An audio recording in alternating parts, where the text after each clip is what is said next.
ஒருத்தர் மெல்ல தட்டி சொல்லுங்க, என்ன எனக்கு நல்லா தெரியும். உன்னை கண்டு நான் பொறாமப்பட வேண்டிய அவசியம் இல்லை, உன்னை கண்டு நான் விசனப்பட வேண்டிய அவசியம் இல்லை, உன்னை பார்த்து நான் இறக்க வேண்டிய அவசியம் இல்லை, உன்னை பார்த்து நான் ஏத்துக்க வேண்டிய அவசியம் இல்லை.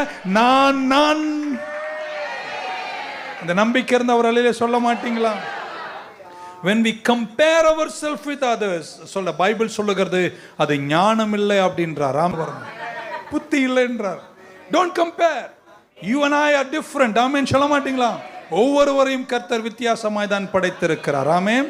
ஸோ பூமிக்குரிய ஞானம் உள்ளவர்கள், சென்சுவல் டிமோனிக் விஸ்டம் இருந்துச்சுன்னா அவங்க ஒப்பிடுவார்கள். தெய்வீக ஞானம் உள்ளவர்கள் யாரோடும் தங்களை ஒப்பிட மாட்டார்கள். ஏனென்றால் என் தேவன் என்னையே விசித்திர வினோதமாய் அழகாய் படைத்திருக்கிறார்.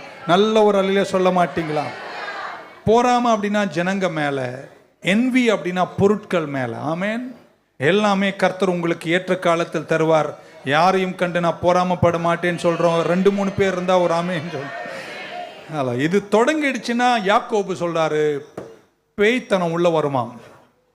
இப்போ வச்சுங்களேன், உங்க உட்காந்துருக்கீங்க, ஒருத்தர் மேலே எனக்கு தேவையில்லாத போராமை வளர்த்துக்கிறேன்னு வைங்களேன். அந்த போராமையை நான் துவக்கத்திலே கண்ட்ரோல் பண்ணி கம்பேரிசனை விட்டுட்டு நான் பாட்டுன்னு கர்த்தரை நம்பி என் ஓட்டத்தை ஓடலைன்னா அதை பார்க்கும்போதெல்லாம் பல்ல கடிக்கிறது, அப்புறம் அவங்கள பற்றி போய் பக்கத்தில் சொல்கிறது, இப்படியே பேய்த்தனத்துக்கெல்லாம் வழிவகுறதுக்கு என்னங்க அந்த கம்பேரிசன்.